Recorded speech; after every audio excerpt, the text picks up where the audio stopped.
تین بر اعظموں پہ حکومت کرنے والا امیر المومنین حضرت عمر بن عبدالعزیز جب گورنر تھے تو ان کا مال 60 اونٹوں پہ جایا کرتا،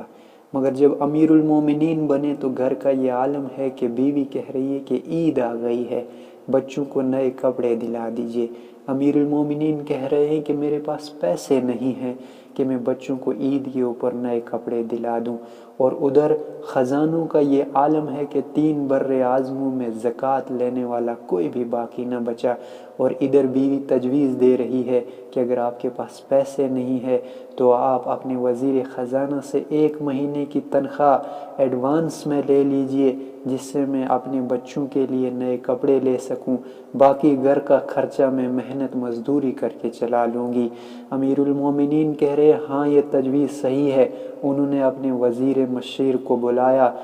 اور وزیر خزانہ سے کہا کہ آپ مجھے 1 مہینے کی تنخواہ ایڈوانس میں دے دیجئے، لیکن وزیر خزانہ بھی اہل ایمان ہوا کرتے۔ انہوں نے کاغذ اور قلم اٹھایا اور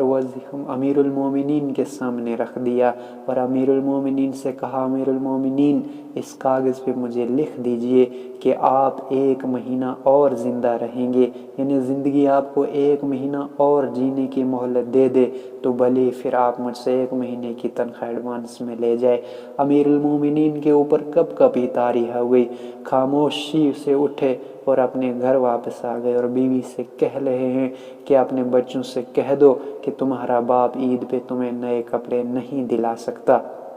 عید آ گئی، بچے ملنے آ گئے، اور امیر المومنین سر جھکائے بیٹھے ہیں اور بچوں سے کہہ رہے کہ بچوں آج تو تمہیں اپنے باپ سے ضرور شکوہ ہوگا کہ ہمیں اپنے باپ نے عید کے اوپر نئے کپڑے نہیں دلائے، مگر ایک بیٹے نے وہ کہا ابا جان آج ہمارا سر فخر سے اونچا ہے، بھلے ہی آج آپ نے ہمیں عید کے اوپر نئے کپڑے نہیں دلائے مگر مسلمانوں کے مال پہ ڈاکہ تو نہیں ڈالا۔ جب گھر پہنچے تو بچیوں نے اپنے چہرے کو کپڑے سے ڈھکا ہوا تھا، منہ سے ڈھکا ہوا تھا۔ جب امیر المومنین نے بچیوں سے کہا میری بچیوں چہرہ تو دکھاؤ، تو اس پہ زوجہ نے کہا کہ گھر میں کھانے کو کچھ نہیں تھا، آج بچیوں نے کچے پیاز کے ساتھ روٹی کھائی ہے، انہوں نے اس لیے منہ کو ڈھک کے رکھا ہے کہ کہیں آپ تک پیاز کی بدبو نہ پہنچے،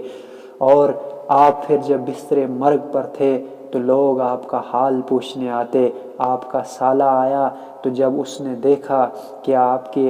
کے بدن کے اوپر پھٹا بوسیدہ لباس ہے تو انہوں نے اپنے بہن سے کہا کہ امیر المومنین کا یہ لباس تو بدل دو، لوگ طرح طرح کی باتیں کرتے ہیں۔ وہ جب گھر گئے دوسرے دن پھر آئے، پھر اپنے وہی دیکھا کہ امیر المومنین کے اوپر وہی پھٹا اور بوسیدہ لباس ہے، پھر اپنی بہن کو علیحدہ کیا اور بولا کہ میں نے آپ سے کل کہا تھا کہ امیر المومنین کا یہ لباس تو بدل ڈالو، لوگ طرح طرح کی باتیں بول رہے ہیں۔ پھر بہن رونے لگی کہ میرے بھائی میرے گھر میں بس یہی ایک پھٹا اور بوسیدہ لباس ہے جو انہوں نے پہن کے رکھا ہے، اس کے علاوہ کچھ بھی نہیں ہے۔ تو پھر جب امیر المومنین بستر مرگ پر اس عالم میں پہنچے تو پھر اس نے اپنے مشیر و اپنے غلام کو بلایا اور کہا کہ جب تم مجھے قبر میں اتارو تو میری کفن کی گرہ جب کھولو تو دیکھنا کہ میرا چہرہ کہیں سیاہ تو نہیں پڑ گیا ہے یا میرا چہرہ کہیں قبلہ کی جانب سے ہٹ تو نہیں گیا ہے۔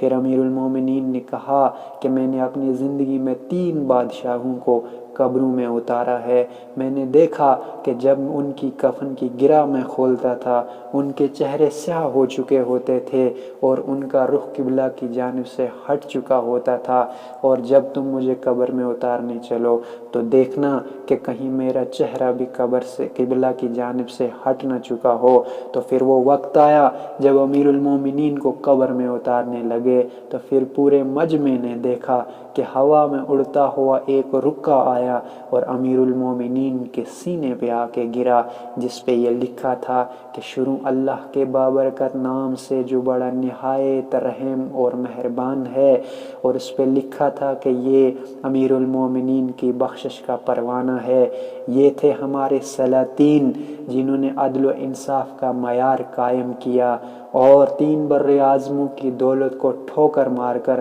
اللہ کی رضا پر راضی رہے۔ تر دامنی پہ شیخ ہماری نہ جائیو، دامن نہ چھوڑ دیں تو فرشتے وضو کریں۔